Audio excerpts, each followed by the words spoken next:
pensamiento social del Papa Francisco. He titulado a esta intervención Cristianismo y economía en el pensamiento social del Papa Francisco. En el inicio del siglo se han planteado grandes desafíos a la configuración social contemporánea que las ideologías al uso no han sabido articular. Más aún, crece el descrédito de estas últimas, aumenta la perplejidad y se hace necesario un nuevo esfuerzo para replantear los mismos fundamentos de la convivencia humana. La estructura económica y sociopolítica de nuestros días no acaba de resolver todos los problemas que ofreció resolver, y podemos decir, sin la ingenuidad del racionalismo iluminista del siglo XVIII y sin la banalidad del positivismo de fines del siglo XIX, que vivimos en una sociedad compleja, esquiva a la comprensión, por lo menos desde los entusiastas postulados de la modernidad. Querámoslo o no, en el plano de la economía y de las ideas políticas, las ideologías del siglo XIX resultan insuficientes para dar cuenta de nuestro tiempo. El Papa Francisco, desde el inicio de su pontificado, ha mostrado una especial sensibilidad para ir a las raíces de la actual crisis económica y financiera que estalló en el 2008 e hizo tambalear el sistema económico mundial. Nos recuerda, como ya lo hizo el Papa emérito Benedicto XVI en su encíclica Caritas in Veritate, que debemos recuperar todo el sentido del don, de la gratuidad, de la solidaridad. Un capitalismo salvaje ha enseñado la lógica del beneficio a cualquier precio, de dar para obtener, de la explotación sin contemplar a las personas. Y los resultados los vemos en la crisis que estamos viviendo, especialmente en el hemisferio norte. El Papa Francisco ha querido llamar la atención de la centralidad de la persona humana en toda la tecnoestructura social compuesta por el mercado, dinero, el Estado, poder, y la persuasión, los medios de comunicación social. Nos recuerda que los sistemas han de estar al servicio de la persona y no al revés. Desde la primacía de la persona se entiende la fuerte crítica que el Papa Francisco hace del capitalismo salvaje, siguiendo el magisterio de San Juan Pablo II y Benedicto XVI. Ni idolatría del dinero, ni predominio del mercado sobre las necesidades reales de los seres humanos. El centro y causa eficiente de la economía es la persona humana, y no puede ser considerada como un insumo y menos como un sobrante del proceso productivo. El mercado y sus mecanismos no pueden actuar como fuerzas ciegas que únicamente atiendan a la maximización de beneficios.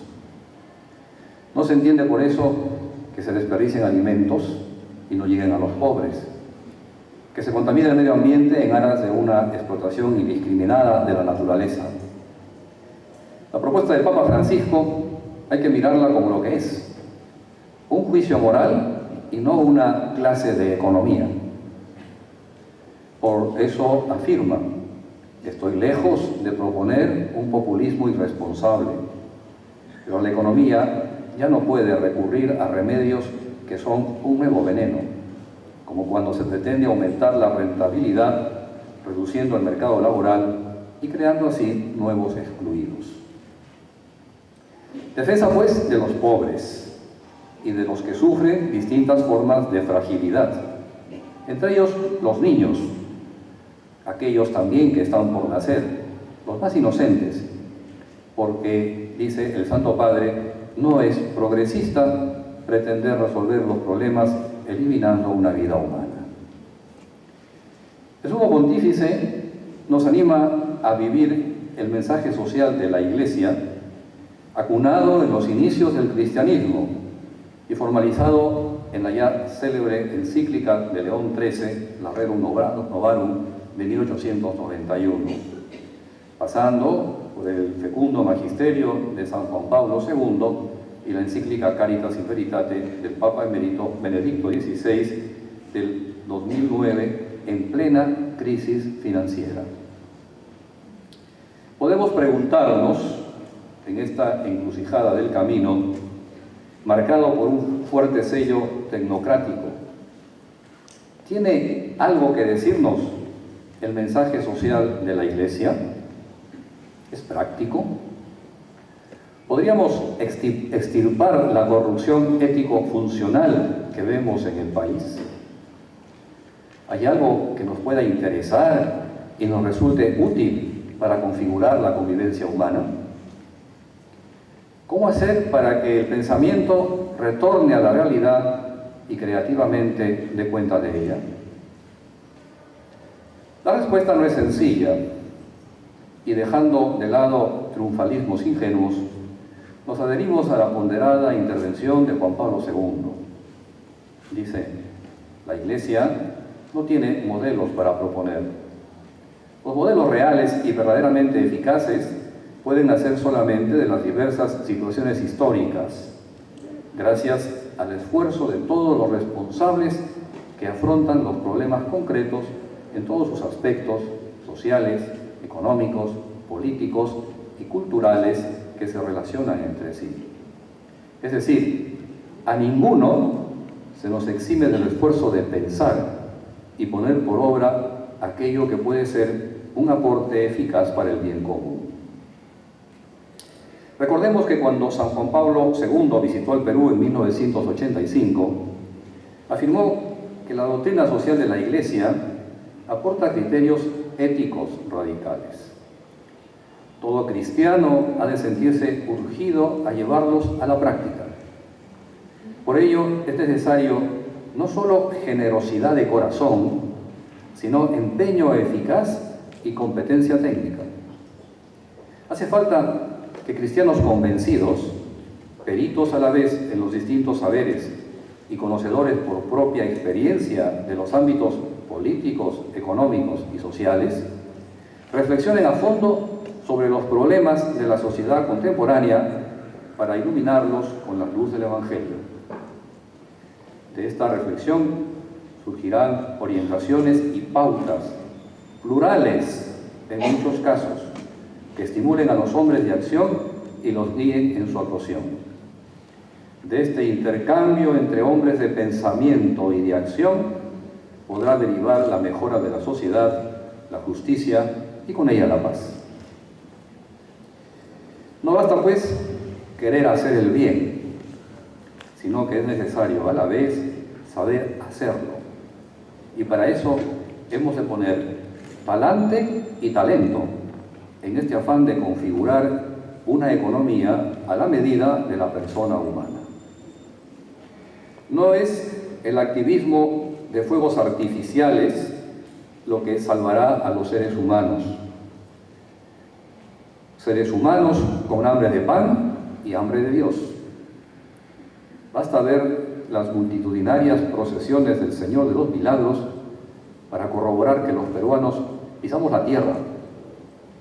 Llevamos sobre los hombros las andas de los trajines diarios y al mismo tiempo lanzamos incienso al cielo. Nuestro tiempo, transitado por ideologías cansinas, pide un discurso sobre los fundamentos de la vida en común y los alcances de la subjetividad social, sobre el que se asientan soluciones creativas y humanas a los problemas que aquejan a los hombres y mujeres de nuestro país. El hacer político y económico requieren de hondura reflexiva. A este nivel se colocan los principios y criterios de la doctrina social de la Iglesia, en nada comparables a meros deseos idílicos de enamorados, y mucho menos a un fideísmo alejado de la racionalidad. La persona y su dignidad, pilares de la sociedad. En la exhortación apostólica Evangelii Gaudium del Papa Francisco, año 2013, el Papa criticó severamente el modelo de economía que lleva a la exclusión y a la inequidad, y acuñó una frase que dio vuelta al mundo. Dijo: esa economía mata.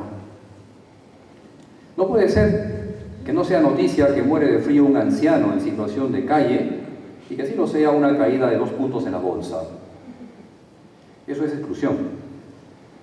No se puede tolerar más que se tire comida cuando hay gente que pasa hambre. Eso es inequidad. Hoy todo entra dentro del juego de la competitividad y de la ley del más fuerte, donde el poderoso se come al más débil. Una economía así, desde luego, no es sostenible, y el Santo Padre insiste en poner por obra los principios y criterios de la doctrina social de la Iglesia para articular una política económica a la medida de la persona humana. Sus pilares deben ser la dignidad de cada persona y el bien común. No es una novedad, pero el tiempo apremia, y mientras más rápido nos tomemos en serio el significado de estos principios, más cercanos estaremos a una sociedad con rostro humano. El dinero ha tomado un protagonismo en muchas ocasiones desorbitado. De ser un medio ha pasado a tener un papel de fin. Por eso, cuando en el centro del sistema ya no está el hombre, dice el Papa Francisco, sino el dinero, cuando el dinero se ha convertido en un ídolo, los hombres y las mujeres quedan reducidos a simples instrumentos de un sistema social y económico caracterizado, más aún, dominado por profundos desequilibrios. Y así se descarta todo lo que nos sirve a esta lógica. Es esa actitud que descarta a los niños, a los ancianos. Tratemos de construir una sociedad y una economía en cuyo centro esté el hombre y su bien, y no el dinero. Reflexionemos un poco más sobre estas últimas palabras del Santo Padre. Los rostros de la economía del mercado son muchos, y las realizaciones concretas en tiempos y países son muy variables. Difícilmente encontraremos dos economías que sean la una la réplica de la otra. Nuestro país, lo dice nuestra Constitución política, ha optado por el modelo de economía social de mercado. Es decir, hay una gran cuota de competencia en los mercados, pero asimismo tenemos políticas redistributivas y atención a las necesidades que pasan invisibles a los mercados. En realidad, señala el Papa Francisco, el desequilibrio proviene de ideologías que defienden la autonomía absoluta de los mercados y la especulación financiera. De ahí que nieguen el derecho de control de los estados encargados de velar por el bien común.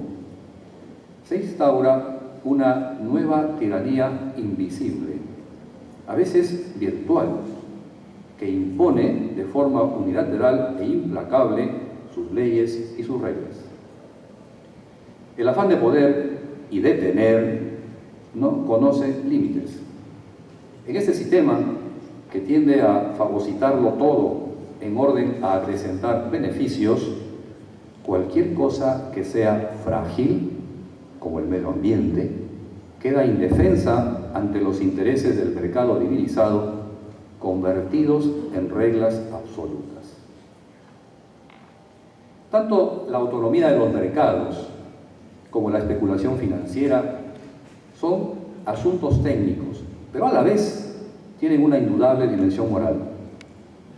Nos encontramos cara a cara con el pecado capital de la avaricia, esa pasión enfermiza de tener para atesorar, raíz de todos los males, como solían indicarlo los teólogos medievales. Destino universal de los bienes. El tiempo no se detiene y cada generación ha de dar una respuesta a los retos que nos presentan el entorno político y económico.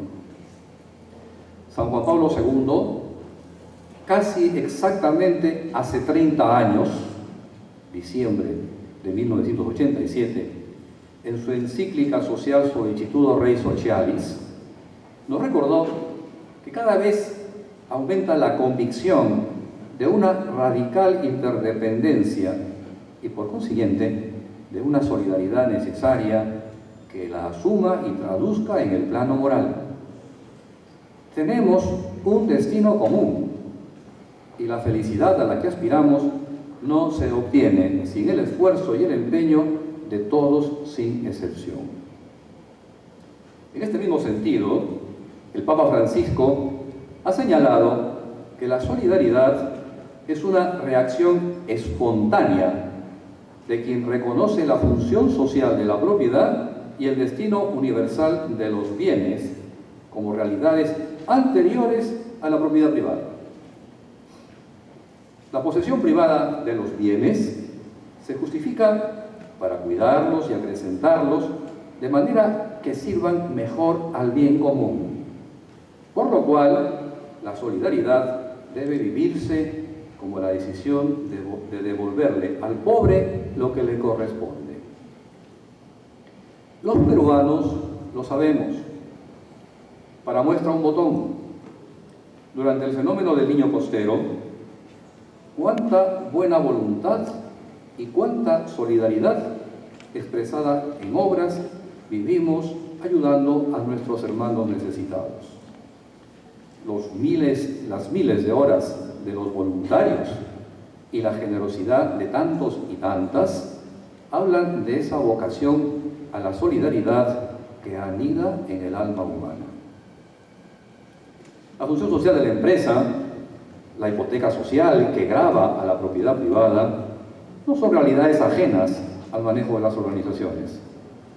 En nuestros días, gran parte de la orientación de las empresas a sus stakeholders, trabajadores, proveedores, clientes, comunidad, etc., ha decantado en lo que ahora denominamos responsabilidad social de las empresas. Unidad de las organizaciones que ejecutan programas sociales en beneficio de la comunidad. Aún estamos lejos de alcanzar el pleno empleo en el Perú y en el mundo, pero estos son buenos signos que nos hablan de ese lado humano de las empresas que ya se vislumbraban en los años 60 del siglo pasado. La economía es cada vez una economía global, pero no es un todo sincronizado que levante o hunda en un solo movimiento a todos los países del orbe. Es verdad, la bolsa de Nueva York o la de Hong Kong asustan a medio mundo cada vez que pestañeamos a resfrío. Aún así, el mercado no es un mercado mundial unificado. La crisis financiera del 2008 remeció los cimientos del hemisferio norte. Nosotros, en el Perú, seguimos creciendo económicamente y reduciendo los índices de pobreza. Tenemos motivos para ser optimistas. Y no estoy pensando en el gran capital ni en el Estado. Al Perú lo sostienen los peruanos, el profesional que sale temprano y llega tarde a su hogar, el ama de casa que multiplica el arroz, los millones de hombres y mujeres que trabajan arduamente y cuyas historias no son titulares de ningún medio de comunicación. El río profundo del Perú no corre en las noticias ni en las plazas públicas. Hay que decirlo una vez y otra.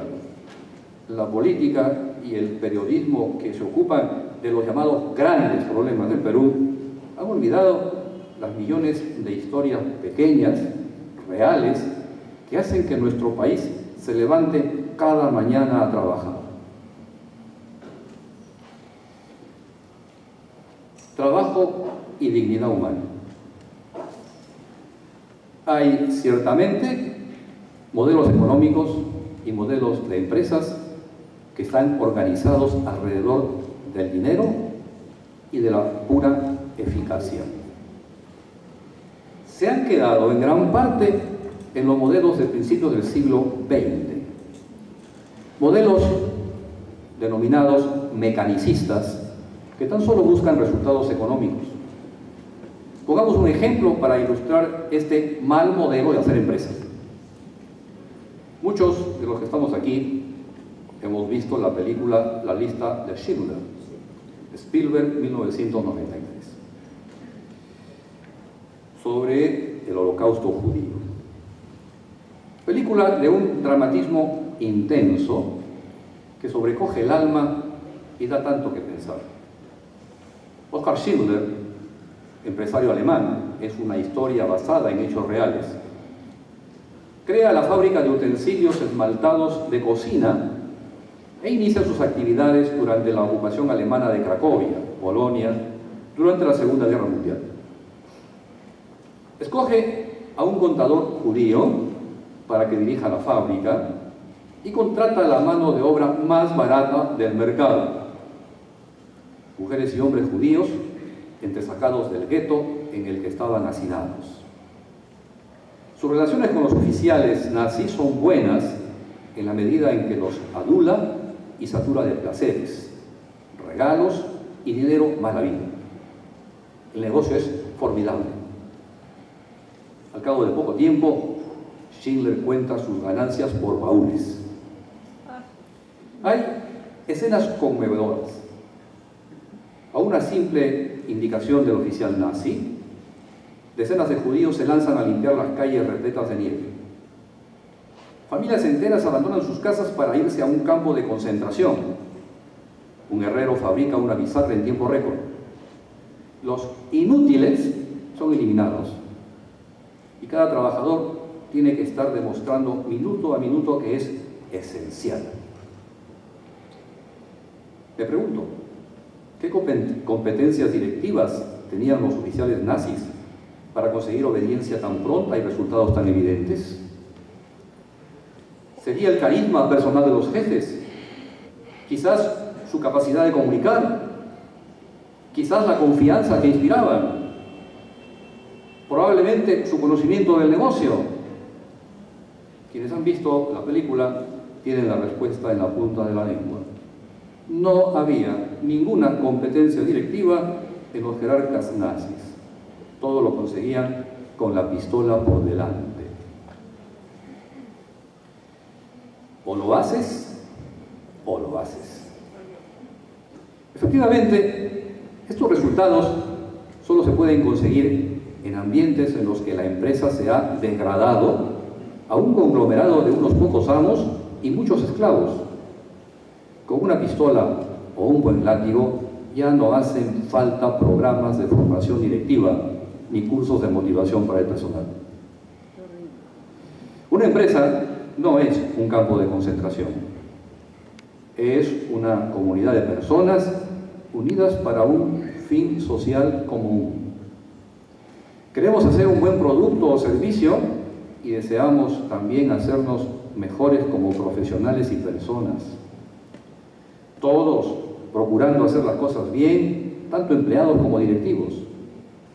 Tarea conjunta que se emprende con seres humanos con los que hay que aprender a trabajar, a gobernar sembrando confianza y no temor.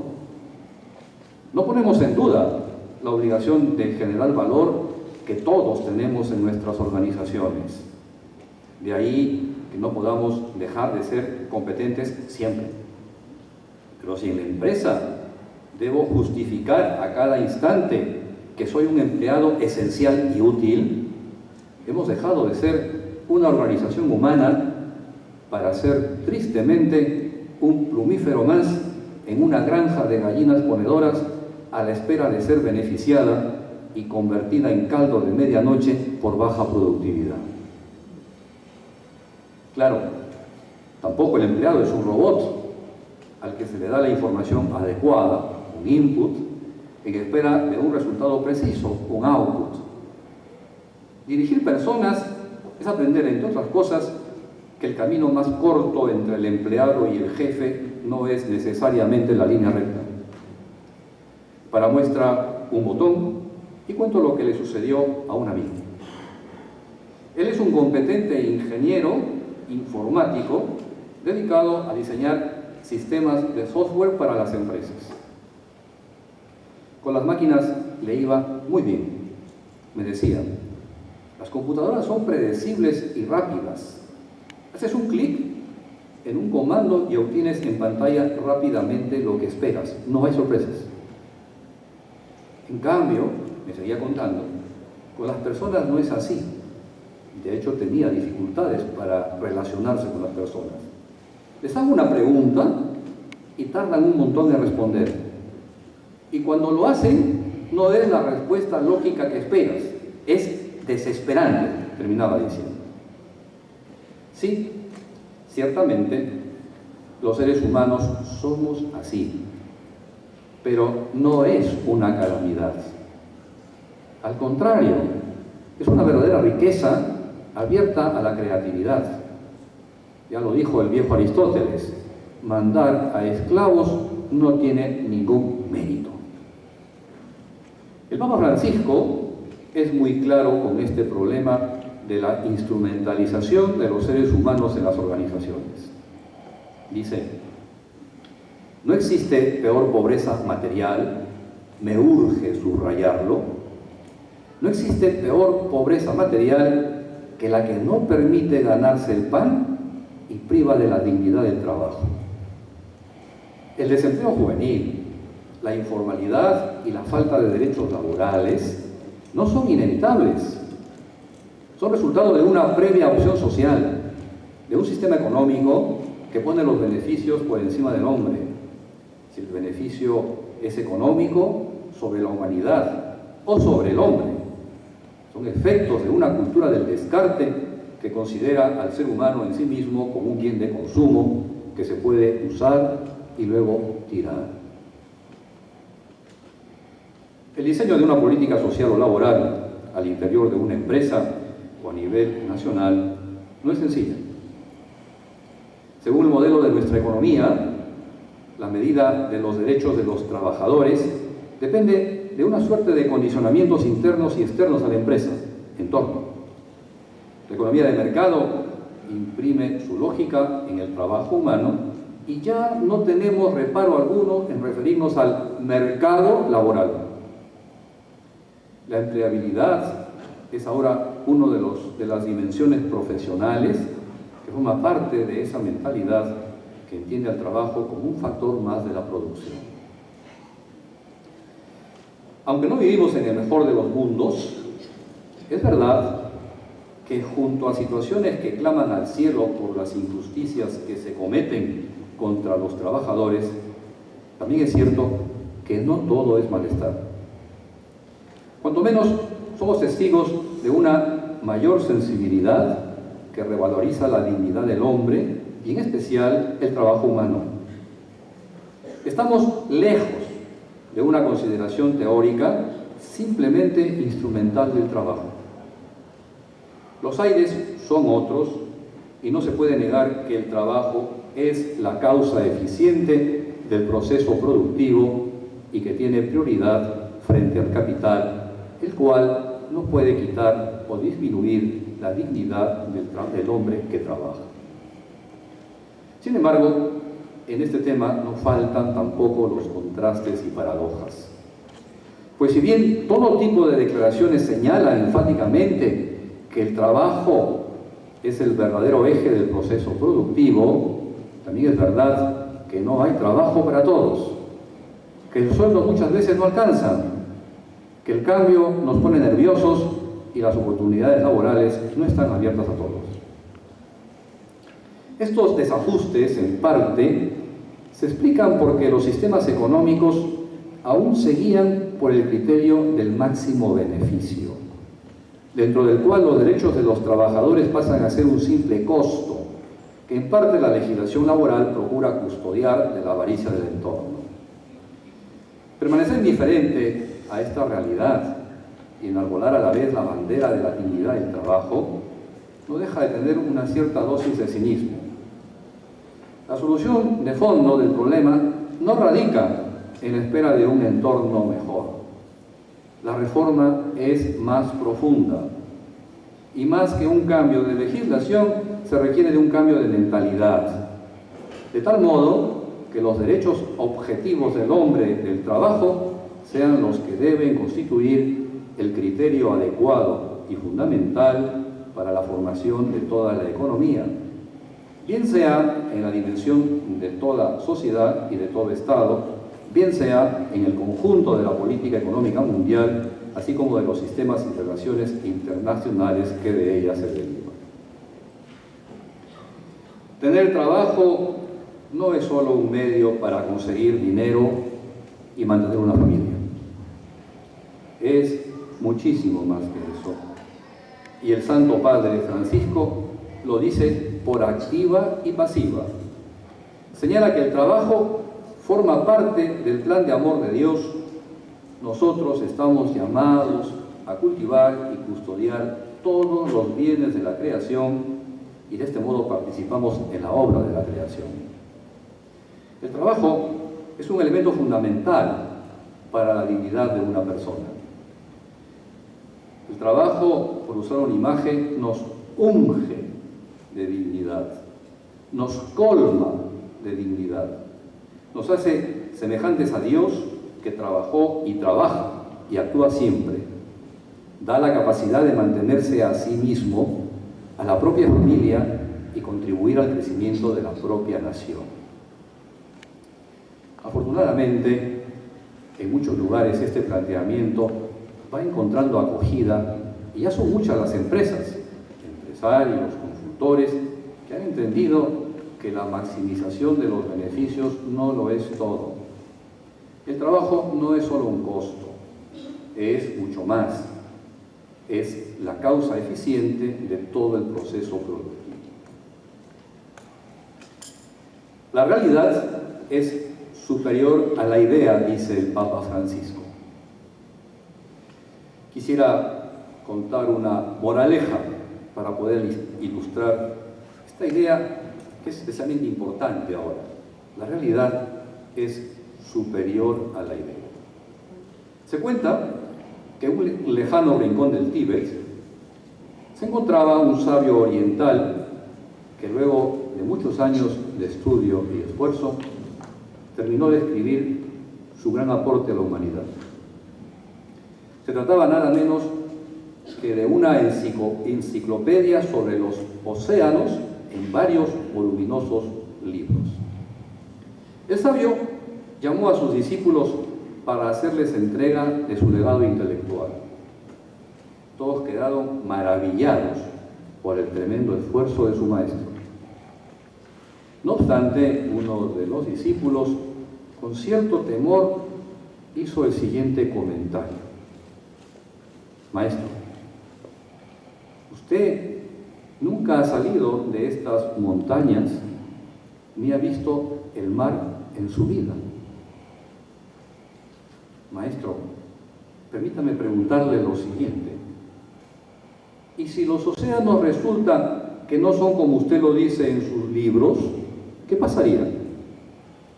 El maestro, con la tranquilidad de siempre, le contestó a sus discípulos: pues peor para los mares, ellos se lo pierden. Esta tentación de pensar mundos mejores, prescindiendo de la realidad, es muy común entre algunos intelectuales. De ahí que el Papa Francisco recalque que en la actuación social hemos de tener en cuenta que la realidad es superior a la idea. Las ideologías en curso desfiguran la realidad. Así, señala San Juan Pablo II, el liberalismo tiende a derrotar al marxismo en el terreno del puro materialismo, mostrando cómo una sociedad de libre mercado es capaz de satisfacer las necesidades materiales humanas más plenamente de lo que aseguraba el comunismo y excluyendo también los valores espirituales. En realidad, señala Juan Pablo II, si bien por un lado es cierto que este modelo social, el liberalismo de la sociedad de consumo, muestra el fracaso del marxismo para construir una sociedad nueva mejor, por otro lado, al negar su existencia autónoma y su valor a la moral y al derecho, así como a la cultura y a la religión, coincide con el marxismo en el reducir totalmente al hombre en la esfera de lo económico y a la satisfacción de las necesidades materiales. Basta revisar los titulares de la prensa para comprobar cómo los liberales y los socialistas, en los temas fundamentales de la condición humana, van de la mano en el perverso esfuerzo por descristianizar el tejido social. El Papa Francisco huye de las ideologías, cuyo error de fondo es antropológico. Han cercenado las virtualidades de lo humano porque no es posible comprender al hombre considerándolo unilateralmente a partir del sector de la economía, ni es posible definirlo simplemente tomando como base su pertenencia a una clase social. Al hombre, dirá San Juan Pablo II, se le comprende de manera más exhaustiva si es visto en la esfera de la cultura, a través de la lengua, la historia y las actitudes que asume ante los acontecimientos fundamentales de la existencia, como son nacer, amar, trabajar, morir. El punto central de toda cultura lo ocupa la actitud que el hombre asume ante el misterio más grande, el misterio de Dios. De ahí que haya que postular un tercer principio.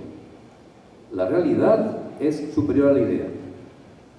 Esto supone evitar diversas formas de ocultar la realidad, los purismos angélicos, los totalitarismos de lo relativo, los nominalismos deterracionistas, los proyectos más formales que reales, los fundamentalismos ahistóricos, los etnicismos sin bondad, los intelectualismos sin sabiduría. El Papa Francisco cuestiona las ideologías que defienden la autonomía absoluta de los mercados y la especulación financiera, una actitud que justifica o tolera la desigualdad. Es que las ideologías no gozan de buena salud, pertenecen a la categoría más débil y precaria del pensamiento. Son ideas al servicio de intereses, formas simplificadas de leer la realidad. Las ideologías no quieren pensar la sociedad, quieren cambiarla. Y por eso ofrecen visiones sencillas, reducibles a pocas reglas y con respuestas de cajón para resolver los problemas. Lo que les falta de rigor, les sobra de pasión. El Papa Francisco es consciente de la precariedad de las ideologías y su pensamiento es refractario a esta forma de ver la realidad. Ni en la pastoral, ni en la economía, ni en la política. Y no recuerda que Jesús no ha venido a enseñar una filosofía, una ideología, sino una vía, una senda para recorrerla con Él, y la senda se aprende haciéndola, caminando. A la ideología no le podemos pedir mucho. Su mirada es corta, va al bulto, no matiza. Lo suyo es banalizar el pensamiento serio y convertirlo en un eslogan efectivo. La ideología es más bien un pensamiento parasitario y por más que se vista de seda, mona se queda. Cada cual en su sitio. Y así, como para saber de física no acudimos a las novelas de Julio Verne, para saber de los grandes principios éticos que fecundan la vida social, económica y política, tenemos la doctrina social de la Iglesia, cuyo estatus epistemológico es el de la teología moral. Voy terminando. A la antropología y a la ética cristiana le interesa todo el hombre concreto, no solo la función social. Y es que al hombre concreto le importa mucho que se le trate en su particularidad. Le importa ser un alguien singular y también le importa que alguien diga de él, qué bueno que tú existes. El Papa Francisco hacía notar esta cercanía y concreción cuando se dirigía a los participantes de los movimientos populares. Decía: este encuentro nuestro no responde a una ideología. Ustedes no trabajan con ideas, trabajan con realidades como las que mencioné y muchas otras que me han contado. Tienen los pies en el barro y las manos en la carne. La acción humana que quiera romper el círculo vicioso de las ideologías debe apartarse de este error antropológico y reconocer la total estructura natural y moral del hombre. La doctrina social de la Iglesia llega a los intersticios de lo social porque su antropología esponja la riqueza insondable de la intimidad humana. En este sentido, le pide mucho al hombre y a la mujer de acción. Le pide fundamentalmente un esfuerzo moral. No podemos repetir el error de las ideologías que han hecho de la política un conjunto de técnicas para llegar al poder o han endiosado al dinero y a la eficacia económica en detrimento de la persona. El error de ciertos modelos económicos no es de naturaleza técnica, es un error mucho más profundo, es desacierto antropológico y ético. Por eso el Papa Francisco sostiene que la crisis mundial que afecta a las finanzas y a la economía pone de manifiesto sus desequilibrios y sobre todo la grave carencia de orientación antropológica que reduce al hombre a una sola de sus necesidades, el consumo. Digámoslo una vez más, la doctrina social de la Iglesia, porque es realista, es exigente y al gobernante le pide que asuma la actitud del poeta frente a la realidad y a las personas. No la toques, que así es la rosa, decía Juan Ramón Jiménez. Y esa es la actitud que se le pida a quien quiera configurar lo social. Frente al humano, ha de adoptarse una actitud desinteresada, gratuita, estética, que nace del asombro ante la realidad. Hemos de dejar que las cosas hablen. Tenemos la triste experiencia de las ideologías. Sus gritos acallaron las suaves protestas de la realidad. No han oído porque se negaron a escuchar. Construyeron pensamientos de la realidad y cuando ésta no se acomodó a sus proyectos pensados, simplemente sentenciaron a la realidad diciéndole que ella era la equivocada y la condenaron. Las reflexiones podrían continuar. El depósito del magisterio de la Iglesia es riquísimo en estas materias.